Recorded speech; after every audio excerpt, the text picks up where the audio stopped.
is Sian. I'm from Manchester in the UK. I'm a videographer, photographer and animator, and in this series I'm going to be showing you how to use Premiere Pro. Now a little about me. I've been using Premiere Pro and the Adobe Creative Suite for around 6 years now. I've used Premiere Pro on both Windows and Mac. I'm going to be teaching you Premiere Pro on Mac today, but the commands are similar on Windows. I did study film and media, however everything I know within video has been self-taught from the age of 14. So what makes me qualified to show you how to use Premiere Pro and edit like a YouTuber? I'm actually a YouTuber myself. I have been on the platform for around 7 years now, which is quite daunting. But I've been making films and high quality videos for probably around 5 years now.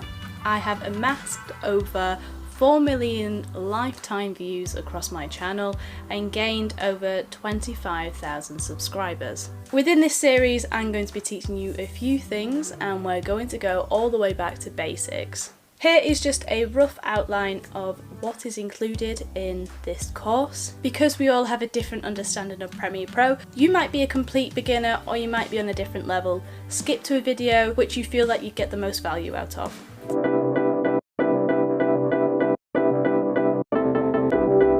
So let's jump into it. You join me here on the Adobe Creative Cloud website. You need to actually sign up for Adobe. Prices and plans vary quite a lot on Adobe. However, I actually jumped straight in and I think I paid something like £16 a month for the whole Creative Cloud suite, which is extremely cheap compared to I think it's £70 or £80. I'm not too sure, but sign up.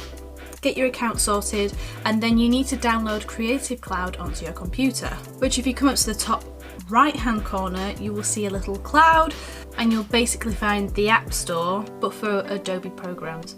So you need to scroll down and find Premiere Pro and download it, which I have pretty much got every single program except from a few things. It will also download Media Encoder, which is basically your rendering engine. You'll learn more about that when we hit the 13th episode of this series. Now, if you're a bit of an artist like me, you might want to download Photoshop. This integrates quite well into Premiere Pro and also After Effects, which is basically a video editor but for more virtuosic sort of shots and animation, but we're mainly just sticking to Premiere Pro. You can download others though as well, like Audition for example. The main apps that integrate into Premiere Pro is Adobe Audition and Adobe After Effects.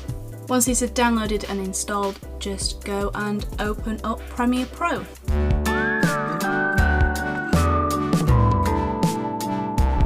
So Premiere Pro is just loading up now. When you load up Premiere Pro, you are greeted with basically the home page. So I'm just going to go ahead and click New Project and then give it a good name. So let's just do Test, Browse.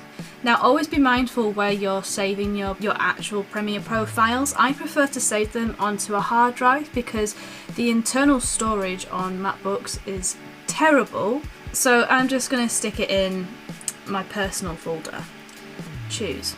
Now if you go along to scratch disks, when you open up Premiere Pro, these won't actually be like this. It'll either say documents or it'll have some custom one. Now I just prefer to have all the scratch disk data in the same place as my actual Premiere Pro file, because then if you're sending it over to someone, you know exactly where it is, send all those files over and the footage included in it. My laptop is really taking off now and it just makes life so much easier. So we'll go ahead and click OK, and you are greeted with this blank canvas. Actually no, you're usually greeted with this. This is what you'll be greeted with, and it'll have whatever up the side. But let's just go into assembly first and strip it all back to the basics so it's not too overwhelming. As you gathered, you can toggle between different workspaces up at the top here. The main ones that I use is actually assembly, editing and colour, or editing, colour and effects. Don't really use the rest of them, but let's just keep it simple for now. Let's keep on assembly. So as you can see here, this is your little toolbar, and of course you can't actually do anything with it yet because we haven't imported any footage, which we'll go through in the next video. So if we go to the left here and you'll see projects, this is where you'll import your media and all your files will sit here for your actual project. Media browser is sort of similar to project, except project you actually import the media browser, you can go through obviously all of your files on your computer. Markers, just not to overcomplicate anything, markers is just something that you would use if you were trying to organise your footage. If you had a lot of footage and you needed to organise it a bit better. Then if you go down to the bottom, and we might just have to pull this out a bit, these are all your different ways of viewing your content. So for example, you can either see it in a list view or in like big icon views, how you're going to arrange your content and so on.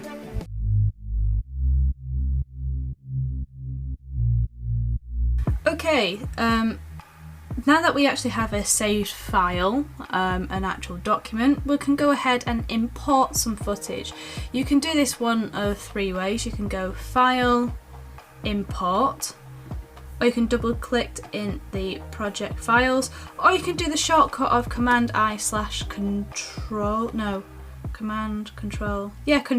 I on your Windows laptop / computer. I'm just going to try and find some generic footage now. I haven't actually pulled this up yet. So, for example, there's a good range of footage here. There we are. So I've got a range of files which is now importing, and you'll see them drop onto the left hand side. Now, as I said in the previous video, you can, if you've got a lot of footage, you can toggle into different views, but I prefer to have it in a thumbnail view. We're going to have to create a sequence. You can either do File, New, Sequence, or you can do Command N for New, and I'm just going to call this BRoll. BRolls. In terms of settings, I know that this footage here is all filmed in 60 frames per second. You might want to click on 60 frames here. These are all the settings for the preset that you just selected. However, I don't really touch these unless I'm doing something really specific, whether it's a square Instagram post, for example, or if I'm using VR video. So that's one way of making a new sequence, but if you're not sure what frames per second your footage is, you can simply just drag and drop onto this sequence area. In this video, I'm going to be showing you how to organise and preview your BRoll footage. If you don't know what BRoll footage is, it is just like me speaking to the camera now. This is BRoll.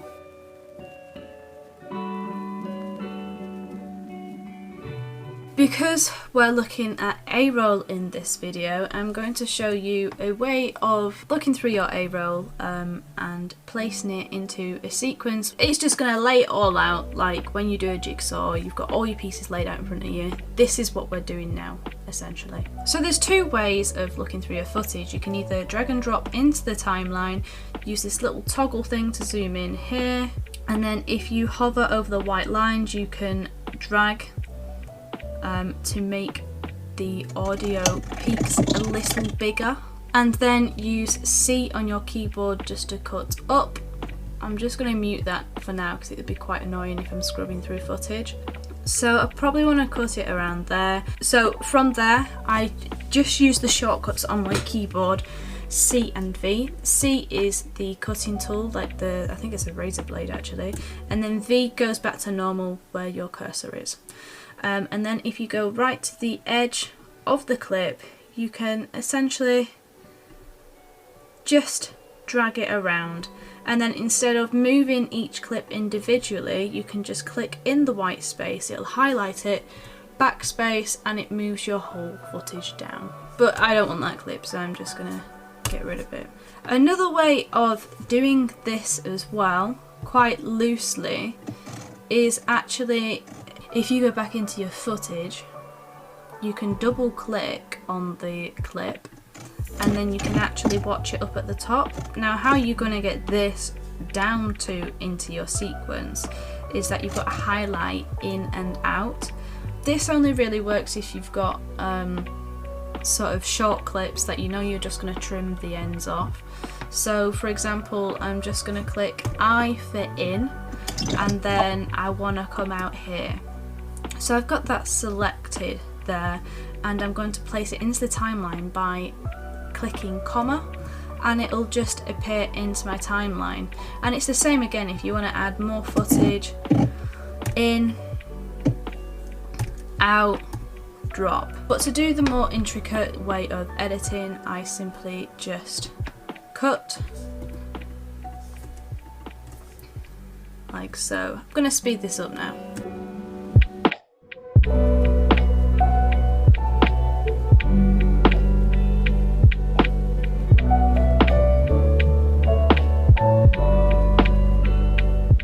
Okay, so I've made some simple cuts here, and this is all basically a roll of me just talking to the camera. That not necessarily that clip there, but you get the idea of how to chop and move footage around. In this video I'm going to be showing you how to preview and edit your B-roll footage. B-roll footage is the silky smooth gliding shots or cinematic shots you might describe them as, and this is how to organise them and edit them into a timeline.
Go along. Welcome to the music segment.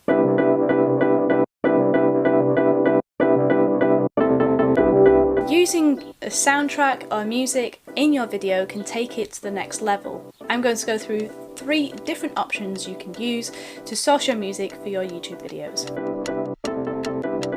The first being Epidemic Sound. I've left a link for Epidemic Sound down in the description if you want to try it out. Epidemic Sound was the second ever music library that I've ever used. It's around £10 a month or $9.99 or something like that, and it has a vast range of soundtracks available for you to download. The best thing about Epidemic Sound is that they have sound effects that you can download as well with your subscription, and you can also download the individual stems of a track. So say if you just wanted the percussion, the drums, you can download that individual stem and drop it into your timeline.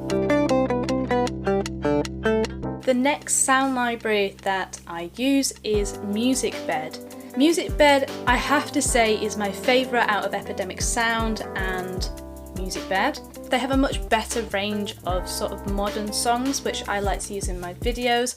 However, Epidemic Sound is like a bit more corporate, hand clappy sort of sounds. MusicBed is just £14 a month, which is a bit more expensive than Epidemic Sound. However, for how many tracks you have access to and can use on your channel is unlimited for your full month. And they clear all copyright strikes so you can monetize your content. Now, if you don't have a budget at all, that's fine. You can use the YouTube sound library. If you go through, you might hear a few familiar sounding tracks, and that's because back in the day of Zoella and Alfie days and everything, basically we all used to use the YouTube sound library. They do update tracks as much as possible, however it is free. You get what you pay for, which to be honest is amazing value. You can also get sound effects on the YouTube sound library, but they're just not as good as Epidemic Sound. So which one would I recommend? Value for money, Epidemic Sound. My YouTube network actually pays for my subscription with Epidemic Sound, so I don't pay a thing. However, I do pay the £14 a month for MusicBed. I'll leave it up to you which one you want to use. So we're going to be composing A-roll and B-roll into the final composition.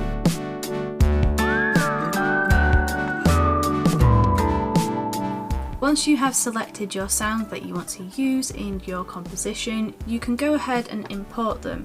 I'm going to do Command and I to import, or you can simply just do drag and drop. I want to use this one, drag and drop in, and it's sorted. I'm going to make a new composition and call it Final A and B Roll, and I am going to roughly bring my clips over from my different compositions that I have here and put it into my final one. For example, I want to open the video with a bit of A-roll, so I'm simply going to copy and paste over the footage. So Command C or Control C, click onto your final A and B roll and then paste, which is Command V. There we are. And I'm going to do the same with the rest of the footage. If you want to have all of these highlighted and sent over, you can simply just highlight them, Command C. If you want to move your cursor to the end of the clip, you can toggle between your left, right, up and down keys. To go back one keyframe, you do left, forward one keyframe, you go right. But if you want to go directly on the cuts of these highlighted tracks here, just simply go up or down. So paste those in. So me talking to the camera, and then I think in between these I want to include my B-roll. So I'm going to click onto B-roll, and I'm thinking that we could use the clip of going onto the plane. Okay, so I want to use these two first. I'm just going to highlight, Control C, go over to Final B-roll, and then use my keys just to locate back and copy, paste them in. Now I know that on this clip I haven't used enough of it, so I can actually just drag it back out a bit. I am then going to move this over. Now I don't want any sound on these parts because I'm going to put some music over it. So I'm going to do Command L, which unlinks your footage from its audio. So you can essentially move them as two tracks that aren't together. I'm just going to do backspace to delete that. And then, right, that's my A roll. So go back onto B roll, this one, final, locate back, unlink. See, I really want to use the whole of this clip, but it's a bit too long. So I am actually going to drag this up, and you can see this line above here. This is actually the opacity, so how much you can see of the clip. So if I drag it down a bit, and then if I, for example, drag it up one, put me underneath it, you can put two clips like that together. So that's what opacity is, but I don't want to do that. I want to speed it up. Now I can speed it up in one of two ways. I can simply just use R on my keyboard, or I can click in the sidebar here. So R on my keyboard and then go to the end of the clip and just drag it in. And essentially what it does is speed up the clip a lot more than what it was, so I just want to make it a bit faster.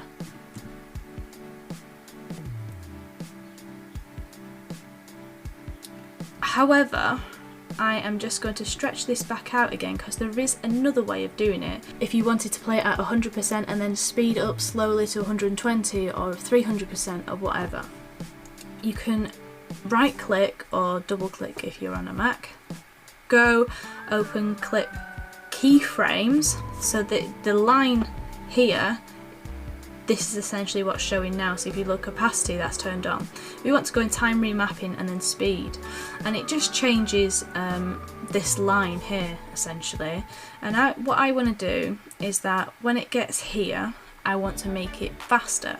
So I'm going to hold down Command and then put a keyframe on there. So make sure you've got Command, otherwise it doesn't toggle it. So Command keyframe, and then I'm going to drag this line up like so. And if we play it back,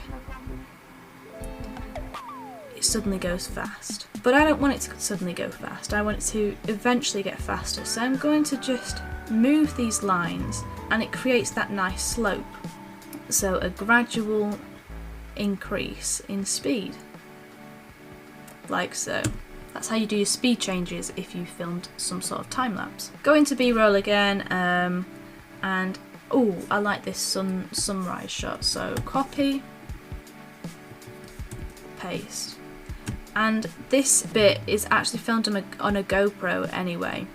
So it's actually a sunrise that's already been filmed. Again, I want to speed it up a bit more because the inbuilt GoPro settings just aren't as fast as what I'd like.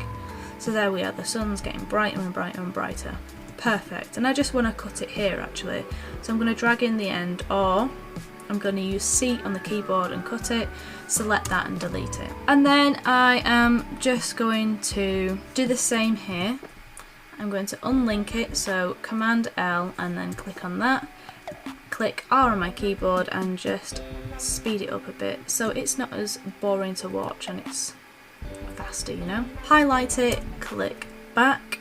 Now I want to add music, so I'm going to drag and drop this in here. If we listen to it back though, it's going to be loud now. I'm going to turn it down a bit actually.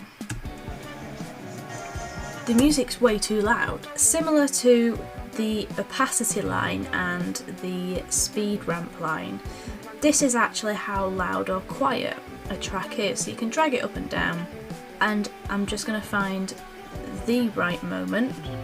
Okay, so as it goes into that time lapse, then I want the soundtrack to go louder. So similar to the time ramp, I'm going to click Command on the keyboard and just drop 2. So this is going to make it a bit louder. Drag that up. Now if we listen back, it naturally does get louder. I might just drag it out a bit longer. There we are.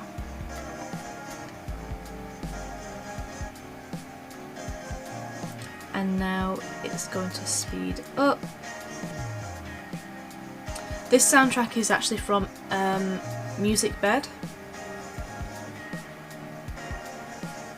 See, I think this one should speed up a bit sooner. And then I'm just going to delete that empty space there.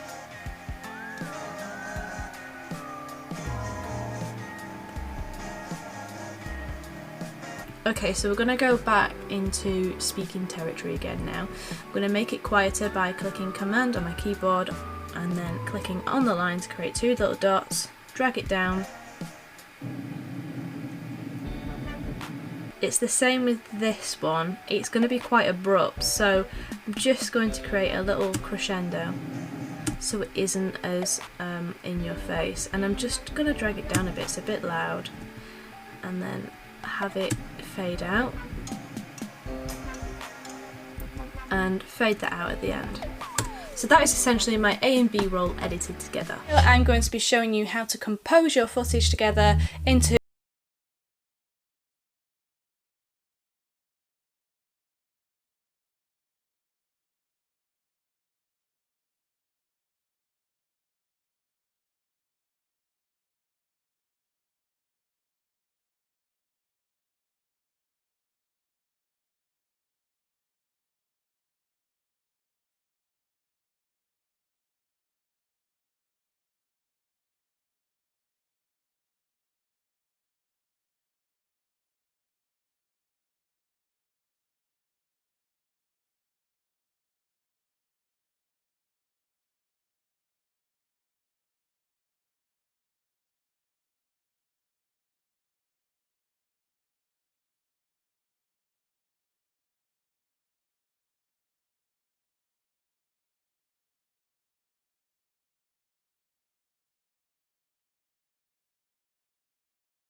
add effects into your composition to take your video to the next level.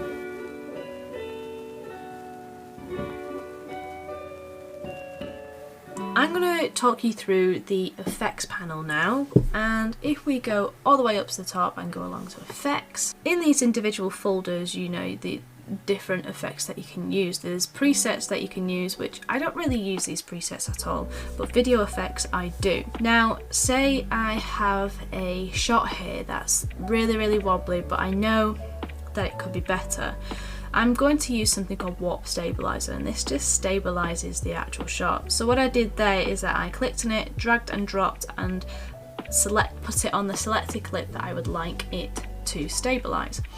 Now if you look over here on the left hand side, you can see that it's actually analyzing the clip to see how the effect can stabilize. Now this can range on especially which computer you're using. Some computers just stay away from warp stabilizer because they won't be able to process it. However, this computer is completely fine. It's the new 16-inch MacBook Pro. It shouldn't take too long unless you're doing like a 3-minute video that needs stabilizing, but I essentially only do it for little clips because it'll kill your computer otherwise. Okay, so now this is stabilized. If we just watch it back, there's a lot of interlacing on here which is fixable, but I won't show you in this video. It still is quite stabilized anyway because the inbuilt stabilization on this camera that I filmed it on is actually quite good. You can also play around with all of these settings. I usually do preserve scale so you don't lose all of the image. And then if it doesn't need stabilizing lots, I can just drag it down a little bit and it just takes out little wobbles. Now if you want to be a classic YouTuber, you can use the distort panel and then use mirror. Now what mirror does is what mirror says. If we just drag and drop that onto a clip, you just play around with the mirror essentially with the actual effect and see what you can do with it. A lot of people use these for comedic effect, and yeah, all I can recommend is that you go through the effects and just see what each one does. So say you wanted to zoom in, create a zoom effect of slowly zooming in like so, or you want to zoom it out a bit. You essentially need to go to the effects tab at the top, and then you will have all your options down the side here. And what it does between those two keyframes is that it slowly animates it and transitions it. I'm going to be showing you how to colour correct your footage. Let's get into it.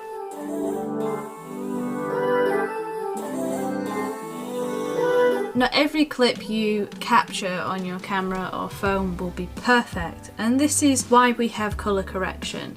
As long as it's not completely underexposed and overexposed, meaning if it's too bright or too dark, you should be okay to colour correct it. Now what I do is just toggle along to the colour tab, and I want to colour correct this first. Now there's not a lot wrong with this clip actually. I might make it a little bit cooler if I wanted to get across that it was cold outside, but it wasn't, you know, I was in Bali at this point. So I'm actually just going to leave it on 0. I am going to bring the tint a bit down though to green so you can take away from the sweatiness of me.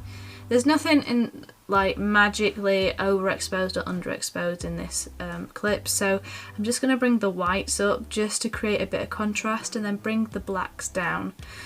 So the difference between the clips isn't massive. Basic correction, that's how you use it. And then you might want to actually put a creative LUT on all of these clips to make it look arty or whatever. So what you need to do is you need to go down and click on, so it's highlighted, at your project files.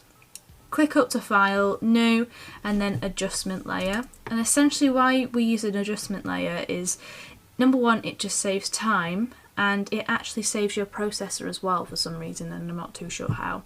So I'm going to drag and drop onto a new track, and I'm just going to pull it all the way out. You need to select the adjustment layer and click on creative, and you can actually go through.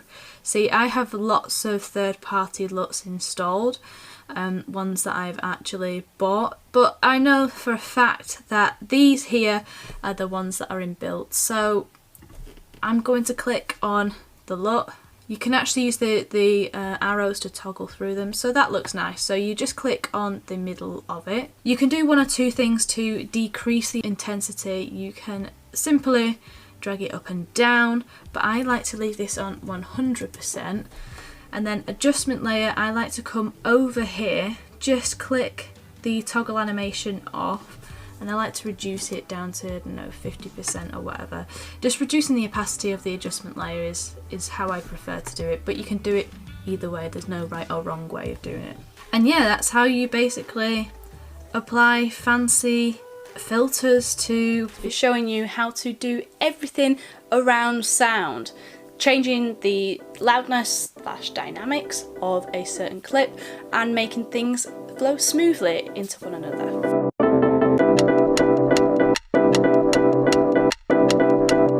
Moving into this video, I'm going to be talking about sound and sort of simple sound design things that you can do. We've covered how to make things loud and quiet in the last few videos by just literally dragging this line here.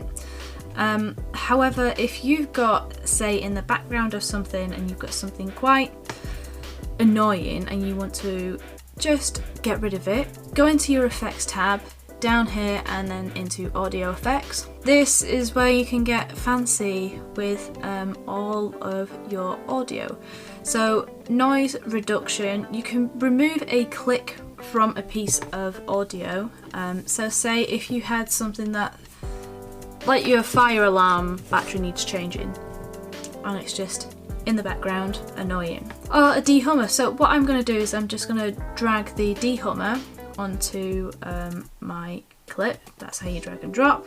Scroll down onto audio, and then you can actually, I'm not going to go through it, this is actually quite advanced stuff, but this is just so you get the idea of how to add. So I'm just going to add a simple notch filter onto a certain frequency.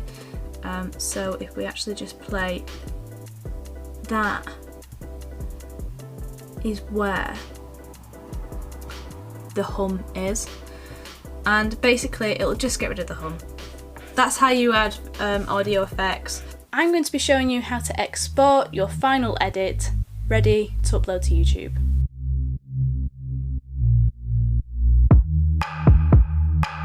So now we've got a project that we want to export it, we want to make it into an actual video. A few ways of doing this: you can do Command M, which I think it's Command Media, but that's what it stands for, or something like that. Or you can do File and then Export Media. I just prefer to use shortcuts because it saves a lot of time. So output name, you can click on that and you can change it all. So I'm just going to put it in personal, A and B roll, save. And these are actually all of your settings. So there's two ways of exporting. You can export through Adobe Media Encoder, or you can export through Premiere Pro. I prefer to export through Adobe Media Encoder because it's a specific program just for exporting, and I find it's a lot more powerful and quicker. But you can export through Premiere Pro. The only downside that I'd say through exporting through Premiere, it is longer.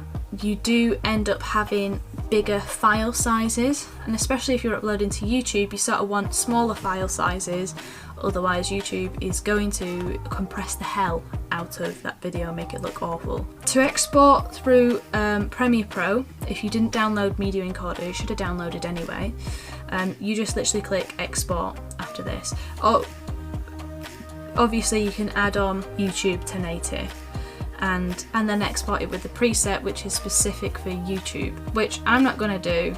I'm going to export it through Media Encoder. So I'm going to click Q now. It does take a little bit of time to get it over, but obviously the program needs to open. Right, so this is a completely different program to Premiere Pro. and what it'll do is essentially it's going to render your sequence that you want to export. Now, what I do for specifically YouTube is that, oh, I need to close all these so you get the idea. System presets, and then go down to web video, social media, scroll down to YouTube 1080 Full HD, obviously dependent on what settings you put in first for your sequence. So all you do is just hold on to that, drag and then drop onto that, and it will put the settings onto it, and then just click the play button in the corner. The best thing about Media Encoder compared to Premiere Pro is that Media Encoder actually shows you a preview of where it's up to, whereas you only get essentially a line in Premiere Pro to show you how long's left. As you can see, it would take a lot longer in Premiere Pro. Once this has finished rendering, you've got a video ready to upload to YouTube. If you've enjoyed this series, please, I don't know what you do, give it a thumbs up, subscribe, I don't know. If you would like me to do another series, just comment down below and I will read it. If you have any recommendations to what you want me to teach you, also comment down below. And happy creating, I guess.